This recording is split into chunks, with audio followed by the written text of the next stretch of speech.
Get up, you lazy piece of trash! Elliot Archer raised his head from the keyboard slowly. Don't sir me, slipping on my floor like a stray dog. Ugh. I can explain. 40 heads turned. Trevor Langston, phone smirked, recording. You disgust me.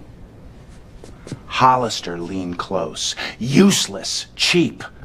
40 heads turned. Phones came up. Elliot stood. He did not raise his voice. He did not look back. Explain what? That you're broke, lazy, finally caught? Mr. Hollister. Out! Before I drag you out myself! No one in that room knew what he had really done over the last 72 hours. And by tomorrow, every one of them would wish they had asked first, instead of screamed. Security arrived in under a minute. Two men in black polos, hands behind their backs, eyes on the floor, as if they were the ones being escorted out. Walk him out, Hollister said. Make sure HR cuts the badge before he hits the lobby. Trevor Langston had not stopped recording. He tilted his phone, panning across the floor like a tour guide. Live from Sentinel Trust Capital, he said softly into the mic. Wall Street, baby. Caught one sleeping. Nobody laughed, but nobody told him to stop either. A junior analyst named Hannah looked down at her keyboard. A senior developer pretended to refresh a dashboard. 40 professionals, 6-figure salaries, not one mouth opened. Elliot turned to his desk. He did not look at the security guards. He did not look at Hollister. He pulled open the bottom drawer and lifted out a small cardboard box, the kind he kept paper clips in. Into it he placed 3 things: a battered black notebook, edges curling, a prescription bottle half full, a small photograph in a wood frame, a black woman in her 70s on a porch swing, eyes closed, laughing into the sun. His hand hovered over the keyboard for one breath. Then he closed the laptop, slow, like a man closing a coffin lid. A woman's voice broke the quiet. Garrett, stop. Diane Whitfield stood up at the back of the room, 61 years old, silver hair, IT director for 19 years, the only person on that floor who had been at Sentinel longer than Hollister. Hollister did not turn. Garrett, she said again, sharper, you do not know what happened in this building last weekend. You do not know what that man did between Friday night and this morning. I know exactly what happened, Diane. He still didn't look. Your golden boy got tired and took a nap on company time. Garrett, sit down. Diane held her ground for 3 more seconds. Her jaw worked. Then her shoulders dropped. She lowered herself slowly into her chair, her hand pressed flat on the desk, like she was holding something invisible there. Elliot saw it. Their eyes met for one heartbeat. He gave her the smallest nod. Then he turned and walked out, past the elevators, toward the back stairs. The hum of the floor returned. 40 keyboards clicking again. A coward's silence. 3 days earlier, the floor had sounded the same. It was 11:38 p.m. on Friday, the start of the long holiday weekend. The office was empty except for the cleaning crew and one open laptop. Elliot had been packing up. His bag was already on his shoulder. Then his terminal blinked. A single line, buried inside the network telemetry he had set to auto-refresh. ICMP burst. 1,100 packets. Treasury settlement subnet. Origin unknown. He sat back down, slowly. For 90 seconds he watched. The bursts kept coming. Soft. Patient. Spaced exactly 2 seconds apart. Like a metronome. A sniff, not an attack. Someone was mapping the network. Someone who knew exactly where to look and exactly how to look without tripping the alarms. He pulled out his phone and called his grandmother. Baby? Eleanor Archer's voice, warm and worn. You on the train? No, Grandma. I have to stay. A pause. He heard her teacup click against the saucer. He heard, faint behind her, the slow creak of the porch swing his father had built before he died. How bad? I don't know yet. Could be nothing. Mm-hmm. She did not lecture. She did not ask him to come home. She had been a black mother and a black grandmother long enough to know the difference between fear and duty. Watch The Wire, baby. Yes, ma'am. Eat something. Yes, ma'am. He had not gone home that night, or the next, or the next. Back in the present, Hollister stepped into the executive elevator alone. The polished steel doors slid shut. He glanced sideways and caught his own reflection. He straightened his tie. He smoothed his hair. He smiled. It was the smile of a man who believed he had just done something important. The smile of a man who believed discipline came from above and never from below. He thought about telling the board over lunch. He thought about how it would sound. I had to let someone go this morning. Slept at his desk. Standards matter. The elevator hummed downward. Out on the street, Elliot pushed through the revolving door of Sentinel Trust Capital with his small cardboard box tucked under one arm. November wind cut up Pine Street straight off the harbor. It hit his eyes. He did not blink. He stood on the curb for a long moment. 4 blocks east, beyond the gold dome of the old Federal Reserve Building, sat a glass tower with a small flag on its roof. The FBI Manhattan Field Office. He had been on the phone with that building for 3 of the last 72 hours. He did not cry. He did not call anyone. He just stood there, breathing the cold, looking east. His phone buzzed once in his pocket. A short message from a number with no name saved next to it. Are you safe? Special Agent Caroline Bennett, FBI Cyber Division. Elliot looked back up at the Sentinel Tower. 40 stories of mirrored glass. He thought of every face that had watched him be called filth and not open their mouth. He typed back 2 words. I'm fine. He shifted the box under his arm and started walking.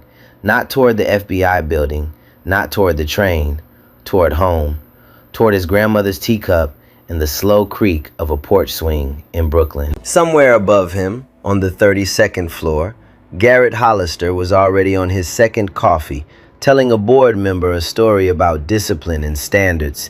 He did not know he was already, in slow motion, falling. He didn't need to defend himself.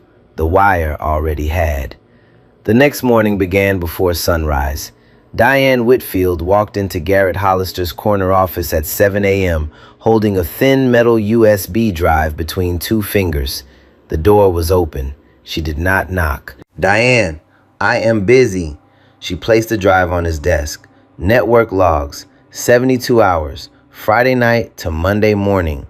Diane, read them, Garrett, or have someone read them to you. I do not care which. Hollister glanced at the USB the way a man glances at a parking ticket. He picked it up between thumb and forefinger and slid it back toward her across the polished wood. I do not need to read anything. The decision was made yesterday. Move on. We have a board lunch at noon. Garrett, please. Diane, move on. Vanessa Sutton, the head of HR, stood in the doorway with the folder pressed flat against her chest. She had not spoken. Her eyes flicked from the USB to Diane to Hollister and back to the USB. She did not move. Diane left the drive on the desk. It's yours now. Burn it, read it, eat it. Your problem. She walked out. Hollister leaned back. He looked at Vanessa. What? Nothing, sir. Then close my door. She closed it, but not before her eyes lingered on the USB. Lingered. The way someone looks at a small bomb they were not allowed to defuse. At the same minute, 22 floors below, a tall woman in a charcoal coat walked through the revolving doors of Sentinel Trust Capital. She did not stop at the visitor desk. She did not ask for directions. She walked straight across the marble lobby to the security counter and placed a leather wallet flat on the granite. The badge inside opened with a small, clean snap. Special Agent Caroline Bennett, FBI Cyber Division. I'm here to see Elliot Archer. The receptionist, a young woman named Megan, stared at the badge. Her face was the color of old milk.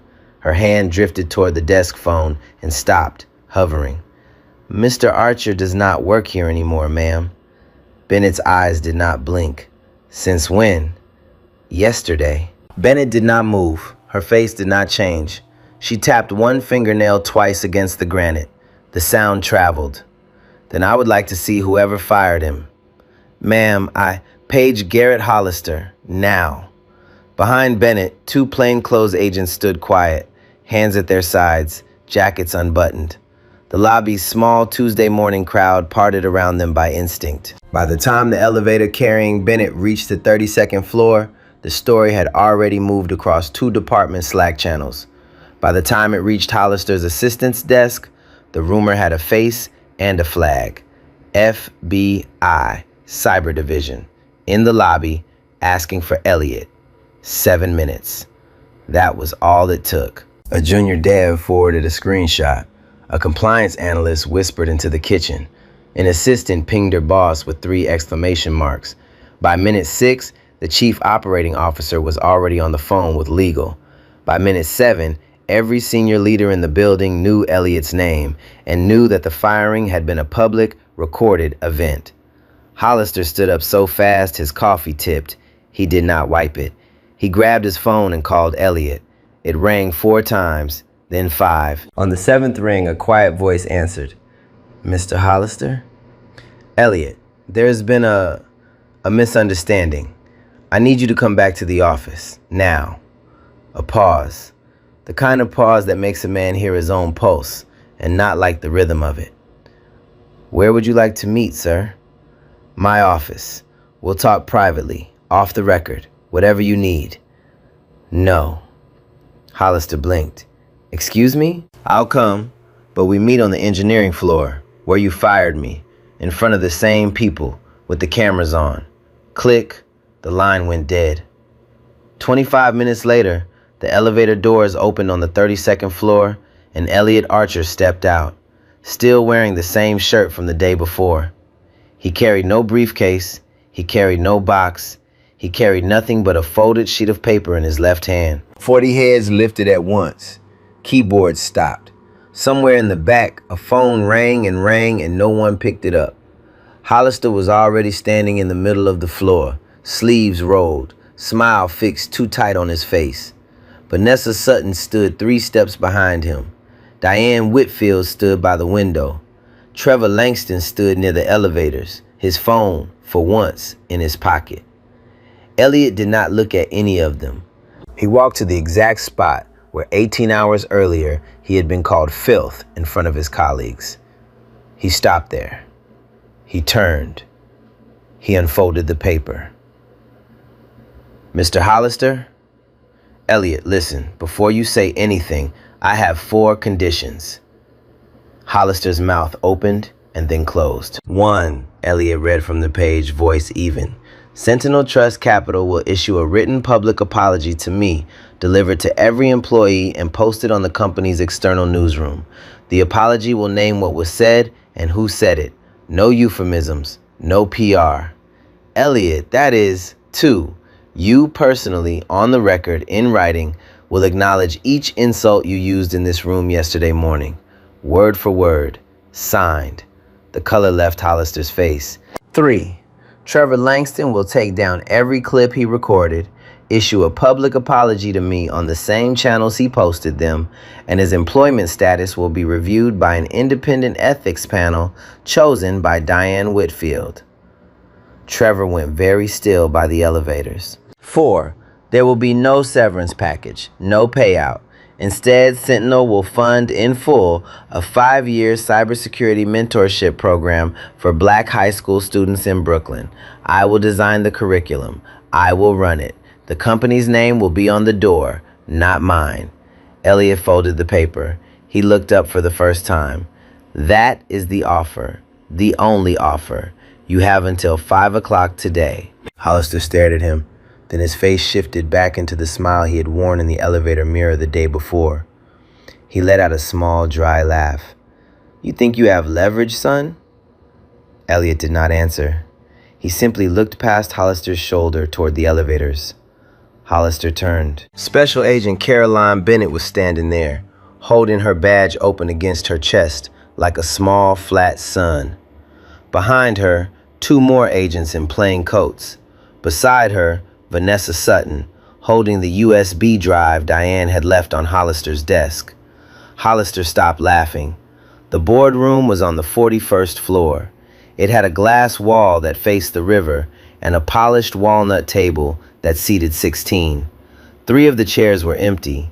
The empty chairs felt louder than the people in the room. At 9 o'clock that morning, 12 people sat around it. Garrett Hollister at the head, looking smaller than usual. The Chief Operating Officer, Lawrence Brooks. The Chief Financial Officer, Pamela Reed. 3 outside directors, all between 60 and 70, all unsmiling. The General Counsel, Henry Cole.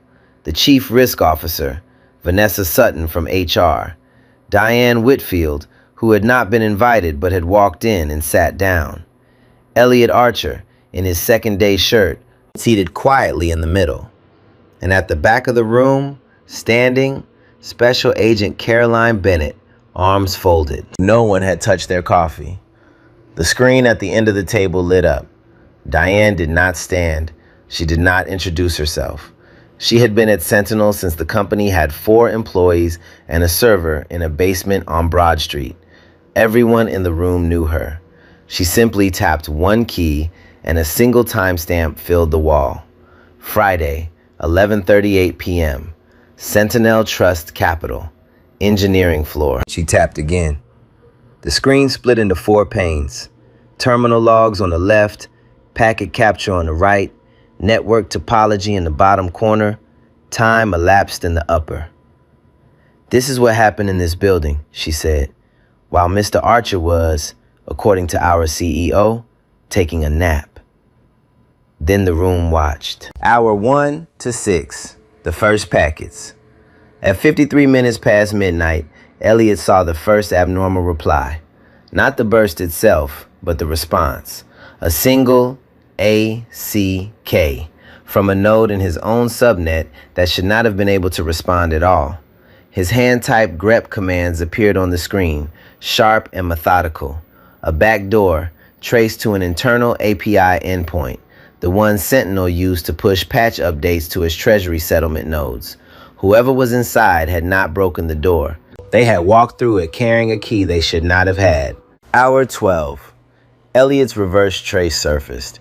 A relay through Frankfurt, a second relay through Helsinki, a final hop to a server farm in Sofia, Bulgaria. The kind of fingerprints that did not belong to thieves. They belonged to a unit, a nation-state advanced persistent threat group codenamed in Bennett's later report as Cobalt Drift, active across European energy and financial targets for the past 3 years. The General Counsel exhaled like someone had punched him. Hour 24. The attackers pushed their payload, a ransomware kernel module disguised as a Sentinel-signed patch. If it had landed in production, it would have encrypted the Treasury settlement ledger by Tuesday morning and held bond redemption operations hostage for ransom. Every U.S. Treasury auction settlement scheduled for the following week would have failed. Elliot did not call anyone. He sat at his desk in the dark and wrote his own detection rule, line by line, and pushed it back upstream as a countersigned override. The screen showed the keystrokes, raw, every backspace included. Hour 36. To buy time, he shut down one segment of the network, a risky call. It cost the firm an hour of trade routing. He sat with his finger over the enter key for almost a full minute. To kill a live production segment without executive authorization was, in most firms, a fireable offense. He pressed it anyway. He flagged it himself in the audit log and absorbed the blame. The note read, ELL.A, temporary isolation, threat containment, will reconcile post-event. Hour 48. Elliot picked up his cell phone and dialed a number he had never called before. Bennett's voice on the line, polite, alert, fully awake at 3 in the morning. They spoke for 11 minutes. It took Bennett 7 of those minutes to confirm the trace. She told her director that night, "We have a single engineer holding a federal payment rail together with his bare hands." Bennett opened a federal cyber incident ticket on the spot. She did not call Sentinel's executive line. She did not call the FBI's media office. She called her own director, and the two of them quietly stood up a joint response. At his request, Bennett said now, from the back of the room, we kept the incident off the wire. He did not want to panic on Wall Street the day after a holiday weekend. He told me, and I quote, "Let the markets open clean. I will hold it." Hour 60. The attackers tried one more lateral move, this time at the memory layer. 20 minutes of silence, then a single packet. Elliot caught the Malik signature in a kernel trace and dropped a hook that froze the process before it could spawn. Final containment. Hour 72. The system went clean. Elliot sent Bennett a single line. It's done. He drank half a glass of water. He signed off at 6:14 a.m. He laid his head down on the desk at 6:22. He had not eaten in 19 hours. He had not slept in 3 days. At 7:30 a.m., Garrett Hollister walked onto the engineering floor and called him filth. The room was silent. Lawrence Brooks closed his eyes. Pamela Reed pressed her hand against her mouth. The general counsel slowly took off his glasses and laid them flat on the table. One of the outside directors, a former Treasury undersecretary, leaned forward with his elbows on the walnut, staring at the floor. Bennett stepped forward. "For the board's record," she said, "the total estimated loss prevented by Mr. Archer's actions between Friday night and Monday morning is $4.2 billion. Treasury redemption interruption, ransom exposure, regulatory penalties, and the personal data of approximately 11 million bondholders, including their tax identification numbers and Treasury direct account numbers." She let that sit. He did this alone. He did this without authorization, without overtime, without a single email asking for backup. He did this because he saw it before any of you did, and because he decided, by himself, that his country mattered more than his sleep. She turned, slow, to Hollister. "And then you fired him." Hollister opened his mouth. No sound came out. Diane reached into the breast pocket of her blazer. Her hand came out closed around something small. She walked the length of the table. She stopped in front of Elliot. She opened her palm. A small brass coin sat there, worn smooth at the edges, an engraving still readable across its face. "Watch the wire. United States Army Signal Corps." The kind of coin that fathers give to sons before they ship out and do not come home. "This was on your desk yesterday morning," Diane said quietly. "Mr. Hollister knocked it onto the floor when he leaned over you. I picked it up after you left." She placed it into Elliot's palm. His fingers closed around it slowly. Across the table, Vanessa Sutton put her face in her hands and began, silently, to cry. Hollister, for the first time in the meeting, did not look at anyone. He looked at the table. Elliot stood up. He did not speak. He did not thank anyone. He simply put the coin into his shirt pocket, picked up his folded sheet of paper, and walked out of the boardroom. Bennett held the door for him. The R train carried him under the river to Brooklyn. He got off at Atlantic Avenue and walked 9 blocks in silence. The November cold had thinned out by late morning. The brownstone where his grandmother lived had a wreath on the door, even though it was only the first week of the month. He let himself in with his own key. Eleanor Archer was in the kitchen. She did not turn around. She heard his step and reached automatically for a second teacup from the cabinet above the sink. "Hard week, baby?" "Yes, ma'am." "Sit." He sat. She poured the tea. She set the cup in front of him. She put her warm hand briefly on the back of his neck and let it stay there for a long moment. She had buried his father at 29. She had raised this boy on her porch through 3 school graduations and 1,000 quiet dinners. She had learned long ago that questions made the wound bigger and silence made the room safer. "I told you to watch the wire." "Yes, ma'am." That was all she said about it. In the living room, the television was on, muted, tuned to a financial news channel. A red banner crawled across the bottom of the screen. "Sentinel Trust Capital under preliminary SEC inquiry. Stock halted." Elliot did not look at the screen. He looked at the steam rising from his cup. But Wall Street wasn't done with him yet. By Wednesday morning, The story had broken. Not officially. Sentinel had issued no statement, but at 6:15 a.m., Bloomberg's terminal posted a single line. Sentinel, Trust Capital, possible undisclosed cyber incident, sources. By 6:22, every other terminal in Lower Manhattan was running the same headline. By 7 a.m., the story had been picked up by 3 cable financial networks. By the time the market opened at 9:30, Sentinel stock had dropped 18% in pre-market trading. The phones on the 32nd floor did not stop ringing. Hollister's chief of staff stood in his office doorway holding a tablet with the live ticker. He did not speak. He just held the screen up, the way someone holds up an x-ray. At 11 a.m., Garrett Hollister walked into the press room on the ground floor of the Sentinel Tower, wearing a dark blue suit that had been pressed too aggressively at the shoulders. He had practiced his opening for 46 minutes in front of a mirror.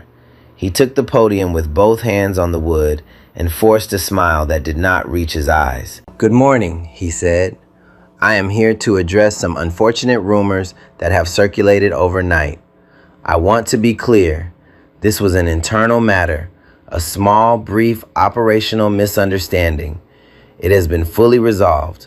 Sentinel's systems are and have always been secure." He paused. He waited for the questions.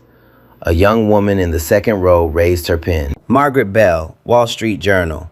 "Mr. Hollister, can you confirm that the engineer who detected and contained the breach over the holiday weekend was fired on Monday morning?" Hollister's smile thinned at the edges. "I'm not going to discuss personnel matters, Miss Bell."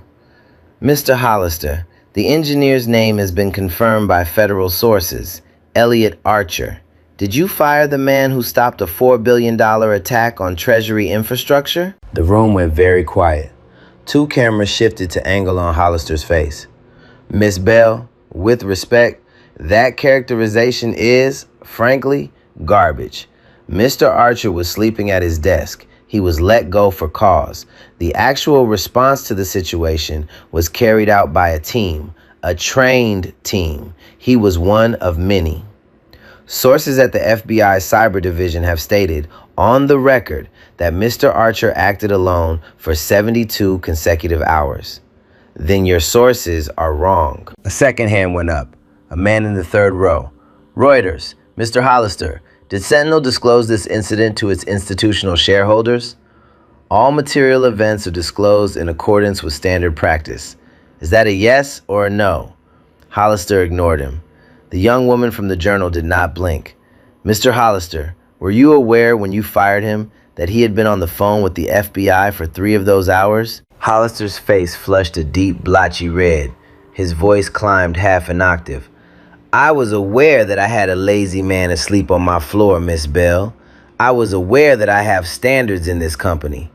I was aware that I do not need to apologize for running a tight ship, and I will not be lectured on diversity and optics by a 28-year-old reporter who does not know the first thing about how this industry—" He stopped. He realized, too late, that every camera in the room had been recording. He stepped back from the podium. His press handler tried to pull him sideways. He swatted her hand off.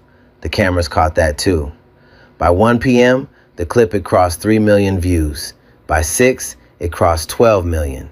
By midnight, it would cross 40. By 2 p.m., the U.S. Securities and Exchange Commission had opened a preliminary inquiry into Sentinel Trust Capital for material misstatement to the press, possible negligence on critical infrastructure disclosure, and potential breach of Regulation FD.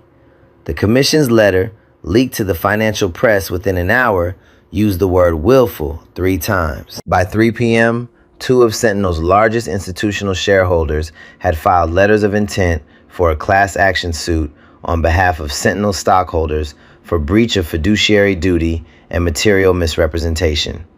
The combined assets behind those letters exceeded $40 billion. By 4 p.m., Trevor Langston had posted an anonymous Reddit thread under a handle called Inside Sentinel, claiming that Elliot Archer had in fact been the source of the original vulnerability, that Archer had a history of disciplinary issues, and that the firing had been long planned, for cause. The thread climbed the cybersecurity subreddit fast. It stayed at the top for 19 minutes. Then the InfoSec community went to work. 3 senior engineers, none of whom had ever met Elliot, cross-referenced the Reddit post's metadata with timestamps from public commit logs and traced the IP back through a poorly configured corporate VPN to a workstation at Sentinel Trust Capital. They published the trace in a thread of their own, calmly, in full technical detail. The IP belonged, exactly, to Trevor Langston's desk. Screenshots of the trace circulated within an hour. Trevor's name began trending. By dinner, his LinkedIn had been wiped. By midnight, 3 competing firms had quietly rescinded standing recruiter offers. By Thursday morning, his security clearance hearing had been canceled, and his future, in his words to a friend later that week, evaporated. On Thursday morning, the SEC's Internal Investigation Board convened privately at Sentinel's headquarters. Diane Whitfield was the first witness to testify. She spoke without notes. "I worked with Solomon Archer in 2008, she said. Elliot's father. Some of you knew him. He was a signal warrant officer, retired Army, who came to Sentinel as a contract auditor during the worst week of the financial crisis. He found a settlement error inside one of our overnight reconciliation pipelines that, if it had run through the weekend, would have cost the firm $700 million and very likely opened a federal investigation. He worked 31 hours straight to fix it. He did not ask for credit. He did not ask for a bonus. He went home and ate dinner with his son." She paused. The room was very still. "That son sat at the same kind of desk in the same kind of building 2 weekends ago, and he did the same kind of work. And our CEO called him filth and a stray dog in front of 40 witnesses." She did not cry. She did not raise her voice. 3 of the investigators stopped writing. By Thursday afternoon, a letter on the letterhead of the United States Department of the Treasury arrived at Eleanor Archer's Brooklyn brownstone, addressed to Mr. Elliot Solomon Archer. It was signed by Undersecretary Howard Pemberton. It thanked Elliot personally, by name. It informed him that his actions during the 72-hour event had been formally classified by federal cyber response protocols as critical infrastructure preservation of national security significance, a designation that, the letter noted, had been used only twice before in the past decade. It invited him to consider an appointment as senior technical advisor to a new federal settlement cybersecurity task force, reporting directly to the Treasury beginning January 1st. Eleanor read the letter twice at the kitchen table. Then she set it down and said, "Eat your eggs first, baby." That evening, Garrett Hollister called Elliot one more time. This time, Elliot answered on the first ring. "Mr. Archer." Hollister's voice was low, careful, almost gentle. "I want to make this go away, for both of us. $3 million, severance, confidentiality agreement. You walk away clean, I walk away with my dignity. Tomorrow, this is over." A pause. "Where are you, Mr. Hollister?" "I am in the lobby of your building." "Come up." Eleanor opened the door. Hollister stood on the brownstone stoop with a leather folio under his arm and rain in his hair. Elliot stood behind his grandmother. He did not invite Hollister in. Hollister handed the folio across the threshold. Elliot opened it. A check sat on top, paper clipped to a single-page NDA. $3 million exactly. His name in clean black print, spelled correctly for what was probably the first time in Hollister's career. Elliot looked at it. He looked at Hollister. Then he took the check between 2 fingers. He tore it cleanly down the middle. He let both halves fall to the wet stoop. "I do not need your money, Mr. Hollister." He did not raise his voice. He did not move. "I need you to remember my name." He closed the door. Inside, Eleanor went back to the kitchen and resumed scrambling eggs. The television in the living room had a new banner. SEC hearing set for Friday. Sentinel CEO to testify under oath. Elliot stood in the hallway for a long moment, holding the coin in his shirt pocket through the fabric. The whole industry was watching. Friday morning, the SEC's Lower Manhattan hearing room held 84 chairs. By 8 a.m., every chair was full. The press wall along the back held 19 cameras. 3 federal marshals stood by the doors. Hollister entered at 8:45. He wore his most expensive suit, a charcoal 3-piece that had cost more than the median annual rent in Brooklyn. 4 lawyers from outside counsel walked beside him in a tight wedge. Elliot entered at 8:50. He wore a plain blue Oxford shirt and a black wool overcoat that had belonged to his father. He carried a single manila folder. He sat down at the witness table. He set the folder in front of him. Beside it, he placed one small brass coin. He did not look at Hollister. The SEC panel filed in at 9 sharp. 5 members, 3 men, 2 women. The chair, a woman named Helen Pendleton, called the session to order. This is a public hearing of the United States Securities and Exchange Commission in the matter of Sentinel Trust Capital and Mr. Garrett Hollister, Chief Executive Officer, regarding allegations of material misstatement, willful negligence on critical infrastructure disclosure, and potential breach of fiduciary duty. We will hear evidence today. Special Agent Caroline Bennett, FBI Cyber Division, you have agreed to testify under oath. Please rise. Bennett rose, raised her right hand, and was sworn. Agent Bennett, please walk us through the evidence file you submitted to this commission yesterday afternoon. Yes, ma'am. The wall screen lit up. Bennett began with the network logs, walking the panel through every timestamp. The first abnormal packet at 53 minutes past midnight on Saturday. The reverse trace through Frankfurt, Helsinki, Sofia. The Malik signature at 3:38 a.m. on Saturday morning, the moment Elliot's hand-typed kernel hook had frozen the attacker's lateral move at the memory layer. For the record, Madam Chair, Bennett said, this single command, entered at 3:38 a.m. on Saturday, prevented the loss of approximately $4.2 billion in Treasury settlement infrastructure. It was typed by Mr. Elliot Archer alone on a personal terminal while every other employee of Sentinel Trust Capital was at home. Then Bennett played the audio from Elliot's 3 a.m. phone call. 11 minutes. Calm. Technical. No hesitation. At the end of the recording, Elliot's voice said one sentence, captured cleanly through the FBI's encrypted line. Let the markets open clean. I will hold it. A woman in the third row of the gallery began, quietly, to cry. The panel chair turned to Hollister's counsel. Mr. Hollister, please rise. You will now be examined by SEC counsel. Hollister rose. He was sworn. He sat back down. He smoothed his tie. SEC counsel was a tall, gray-haired man named Whitcomb Reed. He did not raise his voice. He did not waste time. Mr. Hollister, on Monday morning at 7:31 a.m., you fired Mr. Elliot Archer from the engineering floor of Sentinel Trust Capital. Is that correct? That is, yes, in substance, correct. We will now play a recording of that termination, taken on a mobile device by an employee at the scene. Please confirm, on the record, that this is an accurate recording of what occurred. The screen lit again. Trevor Langston's full, uncut live stream began to play. The room watched it in absolute silence.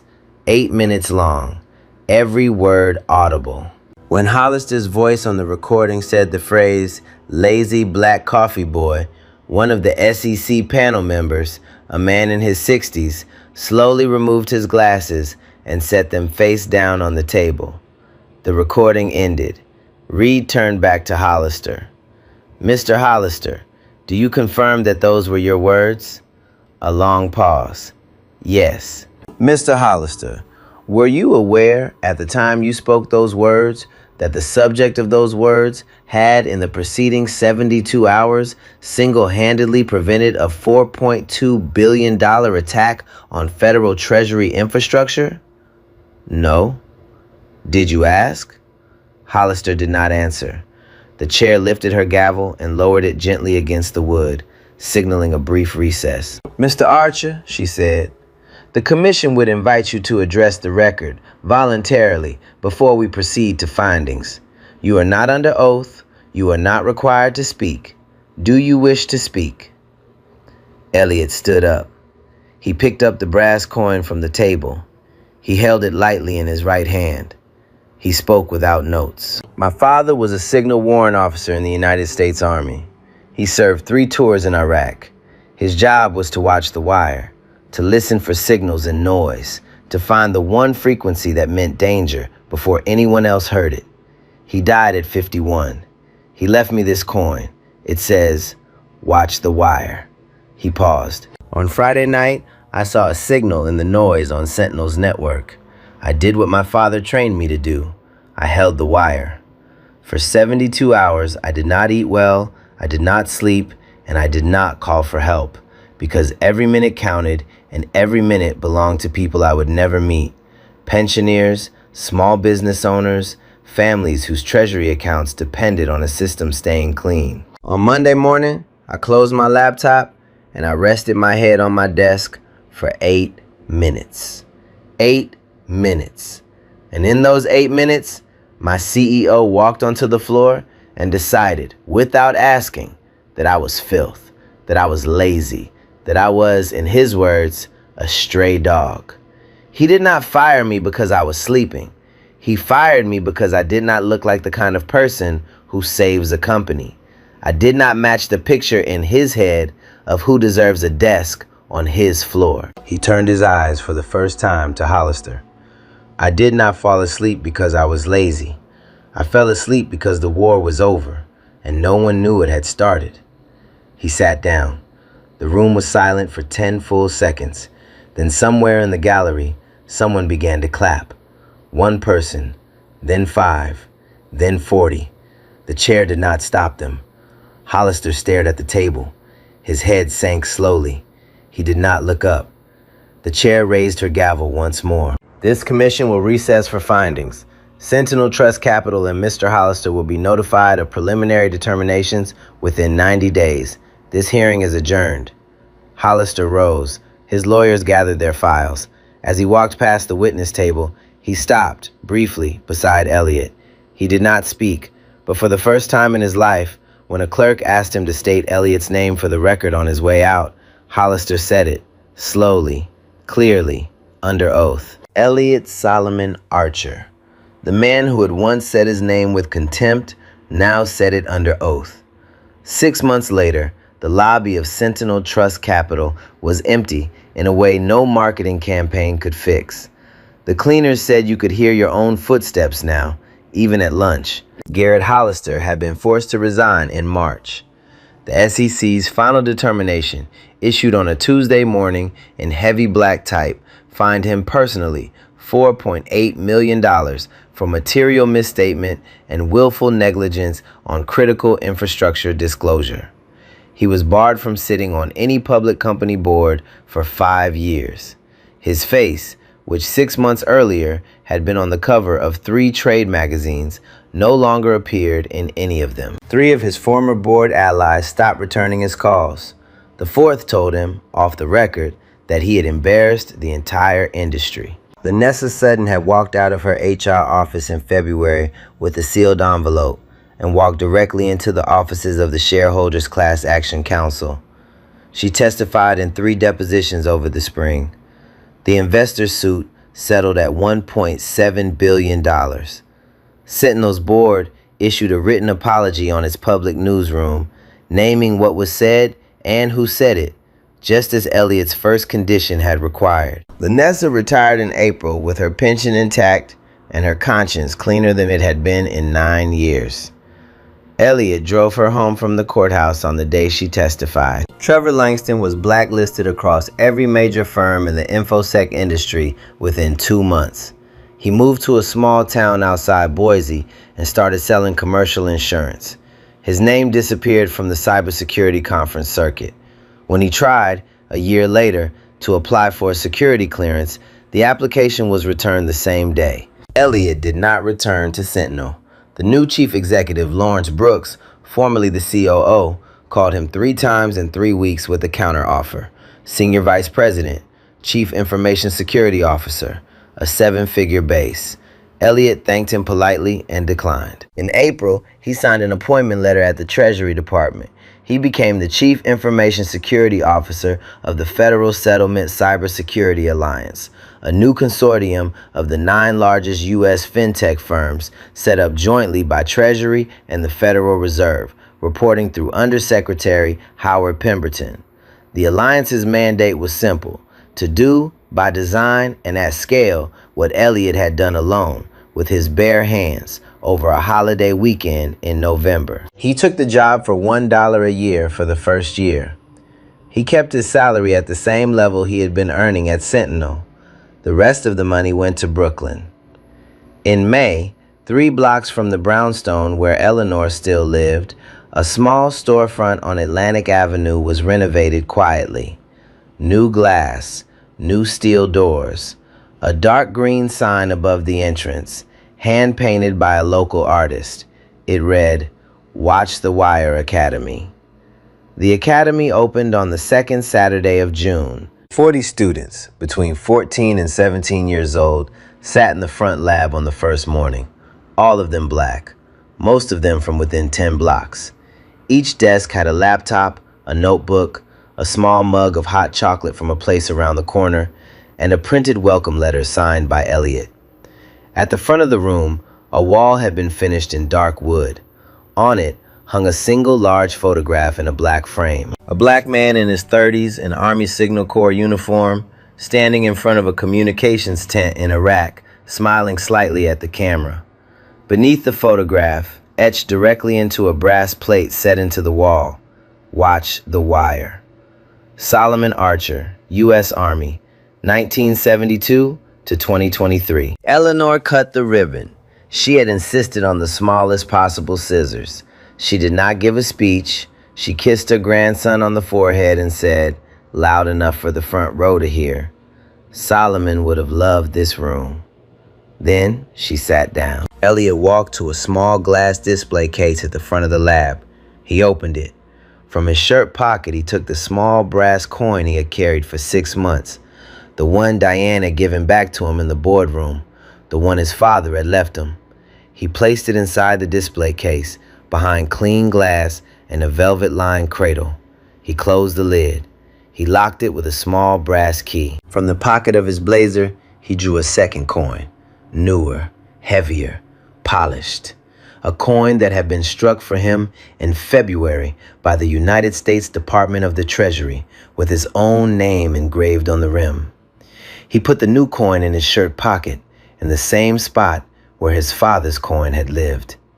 Then he sat down at the desk at the front of the room. A boy in the front row, 12 years old, the youngest student in the room, admitted on a special exception because his middle school principal had personally written a letter, raised his hand. "Sir," he said, "what's the first thing we learn?" Elliot smiled. He looked at the boy. He looked, briefly, at the photograph of his father on the wall behind him. Then he turned back to the room. "We learn to watch," he said, "because the wire never sleeps." The boy wrote it down in the front of his notebook. 40 pens followed. Outside, on Atlantic Avenue, a cold June rain was falling. Inside, the academy hummed with the soft sound of 40 laptops booting up at the same time. Eleanor sat in the back with a mug of tea and her hands folded in her lap. Diane Whitfield had flown down from upstate that morning. Bennett had sent a card and a small American flag from the FBI Cyber Division, now framed beside the brass plate. Undersecretary Pemberton had sent a letter, read aloud quietly by the principal of the boy in the front row. Elliot stood up at the front of the room. "Open your laptops," he said. 40 laptops opened. The first lesson began. If you watched Elliot Archer asleep at his desk on that November morning, ask yourself one thing before you scroll on. Would you have walked over and asked first? Or would you have judged? If this story moved you, share it with someone who needed to hear it. Subscribe so the next story finds you. And remember the name of a man who held the wire alone and the father who taught him how. Hashtag justice for Elliot. Hashtag watch the wire. Hashtag dignity first.